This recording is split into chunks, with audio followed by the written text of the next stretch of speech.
Hello, this is Jason Matthews. I'm a retired law enforcement officer, and today I'm going to tell you 3 things that I have observed as a retired law enforcement officer spending a lot of time in Brazil that are very much different from the United States. And I think you're going to find them very amusing and maybe shocking. I did a companion video for my Brazilian friends in Portuguese that you will probably see on this channel, and you are welcome to also listen to.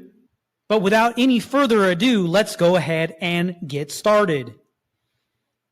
Number 1, the first thing that I have observed that is very strange being a retired law enforcement officer from the United States is in Brazil, when you want to cross the street from one side to the other, you have to put your hand up and wave to motorists, informing them and advising them that you want to cross the street, even in a crosswalk.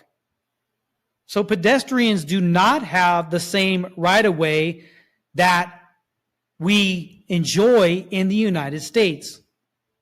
So unlike in the United States, you cannot just step off into the road and expect people to stop. You will get likely ran over. Also, when you're crossing the street, not only do you have to worry about the traffic that could hit you when you're crossing the street coming from one side, but if someone's turning also onto the street you're trying to cross, you also have to worry about that traffic. So you're worrying about traffic from all sides. And of course, we know in the United States that pedestrians have right-of-way legally, and you can be cited for not yielding to pedestrians. And many times when I'm walking the streets in Brazil, I do not feel safe walking. There's a lot of traffic, and many times you have to wait a significant amount of time to cross the street. You have to wait for the cars to pass if you're not in a crosswalk, like if you're on a residential street or such. Or, as I said, you have to put your arm up and wave in the air, notifying drivers that you want to cross in the crosswalk. Number 2, stop signs in Brazil are a suggestion. It may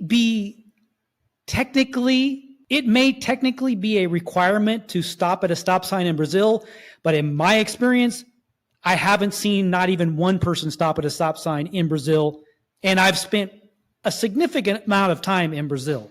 In Brazil, you might as well consider a stop sign as a yield sign, and I don't feel safe driving in Brazil, honestly. You probably would not either if you were American. And what I mean by American is someone from the United States. That's what they call us here in Brazil. They call us American, Americano. That's what they refer to people from the United States as. You have no choice in what you're called in Brazil. Brazil is much less politically correct than the United States. But I also may do a video addressing that in the future. It's very interesting.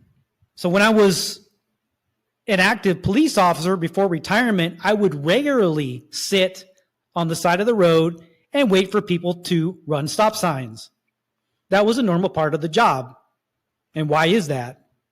Because it's dangerous. We don't want people running stop signs and hitting people. And I've seen quite a few accidents in Brazil. And it was a regular occurrence that I would write someone a ticket for running a stop sign.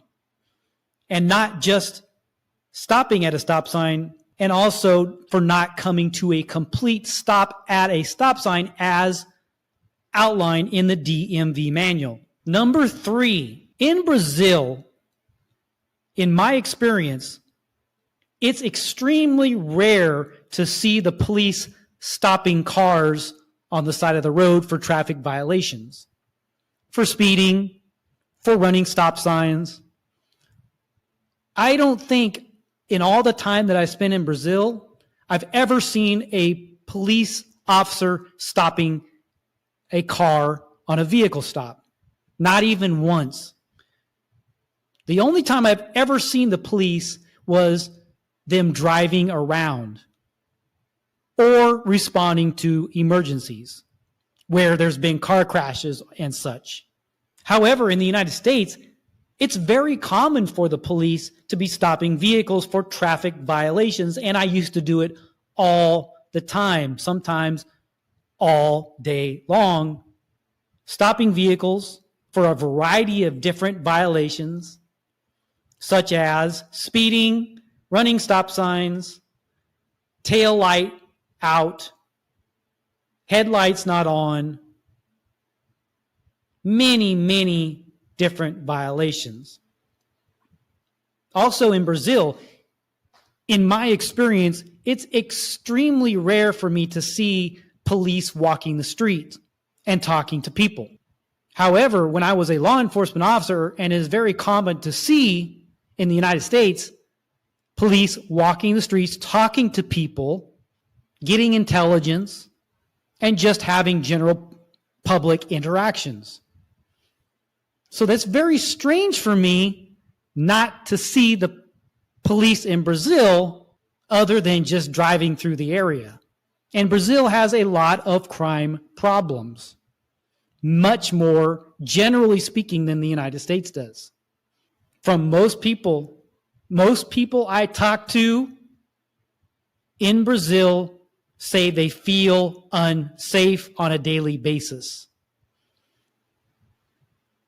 And I know several people within the last 6 months who have been robbed at knife point in Brazil. So there are some very stark differences in police operations between the two countries.